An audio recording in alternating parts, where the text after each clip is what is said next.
हुसैन सुल्तान, रणभूमि न्यूज़ में आपका स्वागत करता हूं। थाने पूर्व अपोजिशन लीडर अशरफ शानू पठान की बेटी और समाज सेविका मर्जिया शानू पठान ने आज पूर्व मंत्री डॉक्टर जितेंद्र आव्हाड के साथ एनसीपी सुप्रीमो और देश के कद्दावर नेता शरद पवार से मुलाकात की। ये मुलाकात तकरीबन 1 घंटे तक चली, जिसमें महिलाओं की सुरक्षा को लेकर, शिक्षा को लेकर, हॉस्पिटल को लेकर और देश में जिस तरीके से नफ़रत का माहौल बनाया जा रहा है उसको लेकर काफ़ी चर्चा हुई।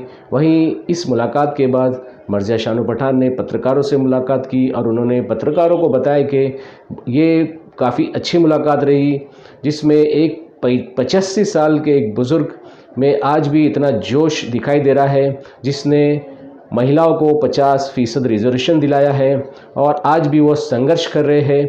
इस पर उन्होंने बताया कि जिस तरीके से आज हमारी कई मुद्दों को लेकर जो बातचीत हुई उसमें उन्होंने आश्वासन भी दिया है। उन्होंने कहा है कि सबसे पहले जो देश में नफ़रत का माहौल है उसको मिटाया जाए, एकता को कायम किया जाए। क्या कुछ कहा इस मौके पर मर्जिया शानू पठान ने पत्रकारों से, आइए देखते हैं हमारी इस खबर में। काफ़ी टाइम से जितेंद्र आव्हाड सर हैं, उनसे इस चीज़ के टच में थे कि सर हमको एज़ यूथ सबको मिलना है।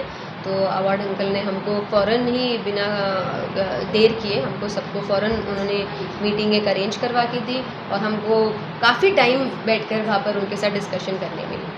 हम हमारे जो यूपीएससी के क्लासेस के जो मेरे क्लासमेट्स थे और कॉलेज के जो मेरे क्लासमेट्स थे, उन सब के साथ काफ़ी टाइम से हमारी बातचीत चल रही थी कि हमको पवार साहब से मिलना है। एक ओवरऑल जो हमारे देश का, महाराष्ट्र का जो एक माहौल तैयार हो रहा है उसके बारे में बात करनी है, एजुकेशन को लेके बात करनी है।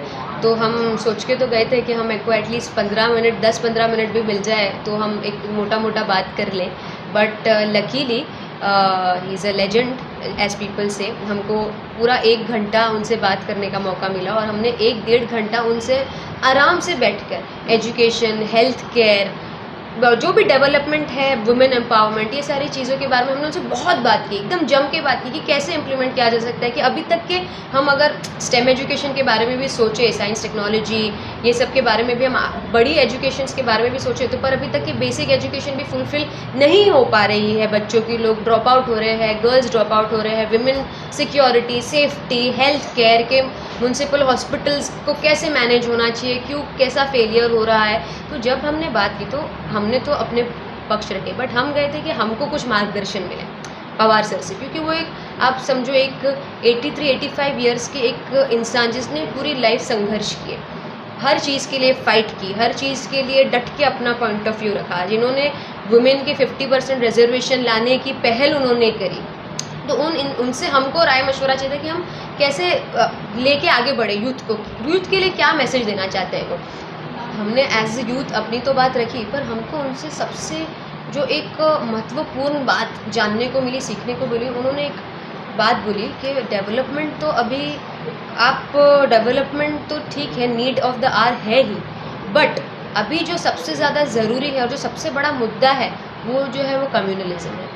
कि जैसे जात पात पे और रिलीजन पे एक दूसरे से नफ़रत करना, झगड़े करना, ये जो इतना डीप रूटेड हमारे देश में फैल चुका है कि इस पे अगर काम नहीं किया गया तो हम लोग जितना पीछे आए हैं, ऑलरेडी हम लोग पीछे आ गए हैं और पीछे चले जाएंगे। तो जहाँ से शुरू किया था वहीं से वापस से शुरू करना पड़ेगा। हम माइनॉरिटीज़ में आते, तो माइनॉरिटीज़ को लेकर भी हमारी बहुत बात हुई उनसे, और and he is a secular leader, उनकी आइडियोलॉजी ही उनकी पहचान है।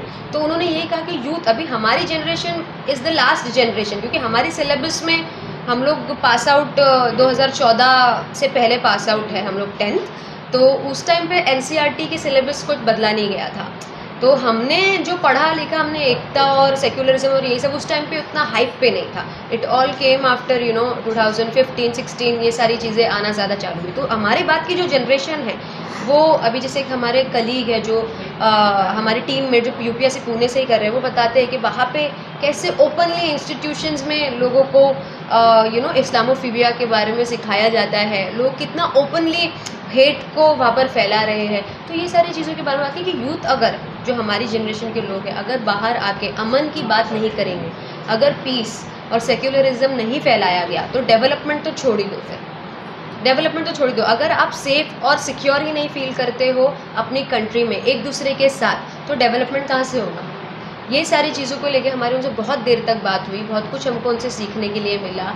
एजुकेशन, हेल्थ केयर, ये सारे डिपार्टमेंट के बारे में हमने उनसे जितनी हो सके उतनी बात की। उन्होंने सबके लिए सुझाव भी अपने अपने थोड़े थोड़े देने दिए, पर फ़िलहाल उनको कह रहे हैं कि सबसे ज़्यादा हमको अगर किसी चीज़ पे फोकस करना चाहिए तो वो अमन फैलाने पे करना चाहिए, एकता फैलाने पे करना चाहिए। हम लोग देखिए, जब भी हम स्टेट की रक्षा करेंगे तो ऑटोमेटिकली हमारे स्टेट की जितनी भी सिटी आती है वो सुरक्षित हो जाएगी। तो अभी हम शरद पवार जी से बात कर रहे हैं तो हम ये सारी बातें की, उसके अंदर ऑटोमेटिकली हमने साथ साथ में ड्रग्स, हॉस्पिटल, एजुकेशन, ये सारी चीज़ें इन जनरल, सिर्फ अभी आप मुमरा में ही नहीं है ना, पूरे इंडिया में काफ़ी सारी जगहों पे ड्रग्स है, तो हमने इन जनरल ड्रग्स पे बात की है, इन जनरल हमने एजुकेशन पे बात की, इन जनरल हेल्थ केयर पे बात की है। नॉट जस्ट इस्लामोफोबिया, एक अमन फैलाना चाहिए, सिर्फ इस्लामोफोबिया को लेकर नहीं, कास्ट को लेकर भी, जो कास्ट एंड क्रीड को लेकर भेदभाव होता है, एक रिलीजन भेदभाव होता है, कास्ट एंड क्रीड को लेकर भेदभाव होता है, माइनॉरिटी उसको बहुत तरीक़ों के भेदभाव को फेस करना पड़ता है, not just Islamophobia but caste and creed diversion also,